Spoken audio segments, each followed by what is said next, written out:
본 말씀을 통해서 하나님의 통치가 실현되는 곳, 하나님의 통치가 실현되는 곳이라는 제목으로 말씀을 증거하겠습니다. 어떤 공동체든지 어떠한 사상과 지도력이 발휘되느냐에 따라서 그 정체성이 결정됩니다. 태평성대를 구가했던 시대들에는 성군이라 불리는 왕들이나 그런 탁월한 신하들이 있었고, 혼란기를 겪었던 그런 시대에는 빈약한 지도력과 간신들이 들끓었던 것을 우리가 알 수 있습니다. 우리 개개인의 삶이 마치 그러한 역사의 관점에서 살펴본다면, 만일 우리 삶 가운데 혼란과 분열과 어지러움이 있다 그러면 누가 또는 무엇이 우리를 이끌고 있는지를 돌이켜 봐야 되겠습니다. 하나님이 지도하시고 하나님이 이끄시고 하나님이 통치하는 곳에는 그러한 분란과 혼란과 어지러움이 있을 리가 없기 때문에 우리는 그 지도부를 바꿔야 됩니다. 그러면 이 하나님의 통치가 실현되는 곳은 어떠한 모습으로 설명될 수 있는가? 본 말씀을 통해 살펴보시면, 먼저 하나님의 통치는 생명의 역사를 그 특징으로 합니다. 그래서 하나님의 손길이 미치는 곳곳마다 이 생명의 역사가 일어남을 우리가 기억을 해야 됩니다. 일에 서툰 사람은 좋은 장비와 재료를 가지고 있어도 제대로 감당하지 못할 것이지만, 능숙한 실력을 갖춘 사람들은 주어진 것을 가지고도 구석구석 살려내는 그런 능력을 발휘한다는 겁니다. 하나님은 전능의 하나님이요 만능의 하나님이시므로 그 어떤 절망적 상황에서라도 우리가 하나님의 지도와 지시와 통치에 따라서 온전히 나아갈 때 이 소망으로 회복될 수 있습니다. 8절을 보시면, 여호와께서 소경의 눈을 여시며 여호와께서 비굴한 자를 일으키시며 여호와께서 의인을 사랑하시며, 이 눈이 닫힌 소경에게 하나님의 손길이 미치는 순간 그 눈이 열리고, 이 비천한 자리에 있는 자들에게 하나님의 손이 미치는 순간 온전하게 되는, 바로 서는 그런 역사가 일어난다는 겁니다. 우리 삶 가운데서 하나님께서 관여하시고 또 하나님께서 우리의 책임자가 되시는 순간 우리의 문제는 내 문제가 아니고 하나님이 감당하실 문제로 변하는 겁니다. 이것이야말로 하나님의 통치를 받는 백성들의 특권이요 삶의 방식인 겁니다. 10절에서는 시온아 여호와 네 하나님은 영원히 대대에 통치하시리로다. 우리가 하나님의 통치를 인정하고 또 그 지도력에 순종한다면 우리 영혼에 소망이 생겨날 거라는 겁니다. 그런데 우리는 여전히 자신의 문제를 자기가 품고 되도 않는 능력으로 고민만 하고 있는 그러한 실정일 때, 이러한 모습으로는 문제 해결이 어렵습니다.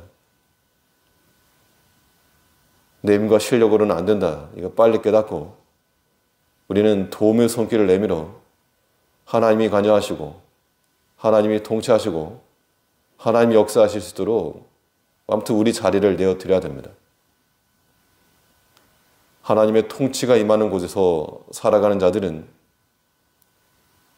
하나님의 뜻대로 그 의지를 따라 조정이 되고 변화되어 가는 것이 지극히 마땅합니다.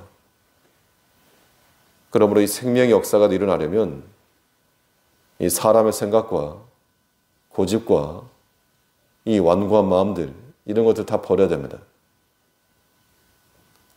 우리가 하나님의 말씀을 아는데 우리 마음에 있고 머리에 있고, 근데 그 말씀에 우리가 순종치 못하고 마치 하나님의 말씀을 인질로 잡아두고 살아가는 그런 모습은 우리가 버려야 됩니다.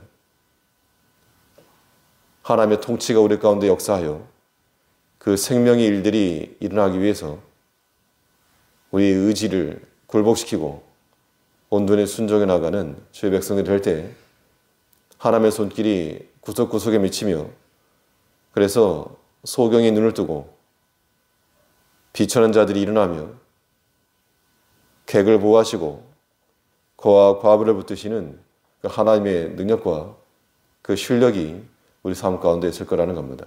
이런 것들이 우리의 삶에서도 실현되는 것, 이것이 곧 하나님의 통치가 임하는 겁니다. 또 하나님의 통치가 실현되는 곳에는 어떠한 특징이 있는가? 하나님의 통치에는 하나님께서 친히 주체가 되신다는 겁니다. 그 이끌어 가시는 힘이 하나님께 있다라고 하는 것인데, 우리의 신앙 고백이라고 하는 것은 이 현실적 삶의 자리에서 하나님을 인정하는 것으로 나타나야 됩니다. 단지 입으로만 표하는 것 아니고, 말로서만 하나님의 통치가 아니고, 실제로 나를 다스리고 가정을 다스리고 또 교회를 다스려 나가시는 그 하나님의 능력을 인정하라는 겁니다. 8절과 9절을 보게 되면 특징적으로 소경이 눈을 뜨고 비천한 자가 일어나며 객을 보호하시고 고아와 과부를 붙드시는데, 누가 하시는가? 누가? 여호와께서 하신다. 여호와께서 일으키시고 여호와께서 여시고 여호와께서 보호하시고, 이 모든 것의 주체가 하나님께 있다는 겁니다. 이것이 하나님의 통치 가운데 사는 겁니다. 우리 삶 가운데 일어나는 모든 구원의 일들도 다 이거 하나님께서 이루시는 겁니다. 이러한 믿음을 가지고서 우리는 낙담에서 소망으로, 또 두려움에서 담대함으로 이동이 필요한 겁니다. 어떤 문제가 있어도 대안이 있는 사람은 크게 요동하지 않을 수 있습니다. 우리 믿는 성도들에게 있어서 삶의 대안은 하나님이시요 본질도 하나님이십니다. 이것을 굳게 신뢰하는 자들은 우리에게 일어나는 어떠한 사건, 사고라고 해도 그 주체를 하나님께 맡기면 그 안에서도 평안과 안정된 심령을 잃어버리지 않을 수 있는 겁니다. 비록 사람이 나서서 일을 하는 것처럼 보일지라도 그 배후에 계시는 하나님께서 역사하시는 것을 우리가 인정을 하고, 그런 자들은 인내의 깊이가 다른 겁니다.